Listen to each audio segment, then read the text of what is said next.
Nous sommes en octobre 2021 dans un hôpital du Kentucky. Cet homme, déclaré en état de mort cérébrale, est entouré de ses proches en pleurs quelques instants avant qu'il ne soit emmené au bloc où ses organes doivent être prélevés. Sauf que quelques minutes plus tard, tout ne se passe pas comme prévu. Anthony Thomas T.J. Hoover, 36 ans, se réveille sur la table d'opération. Cette vidéo a été postée récemment alors que ce grave incident fait désormais l'objet d'une enquête par les autorités fédérales et celles de l'État. Donna Rohrer, la sœur de la victime, a raconté aux médias WKYT que son frère avait été emmené dans cet hôpital de Richmond, dans le Kentucky, après une overdose de drogue.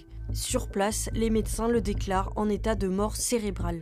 Comme Hoover était inscrit sur la liste des donneurs d'organes, des examens sont réalisés pour s'assurer de leur viabilité et l'opération de prélèvement est programmée dans la foulée. Donna Rohrer accepte malgré quelques doutes, car selon elle, les yeux de son frère s'ouvraient et la suivaient du regard. On nous a dit que ce n'était que des réflexes, juste une réaction normale. Qui sommes-nous pour remettre en question le système médical ? Mais une fois au bloc, Anthony Thomas Hoover s'est bel et bien réveillé. L'hôpital a autorisé sa sortie et 3 ans plus tard, l'homme est toujours en vie.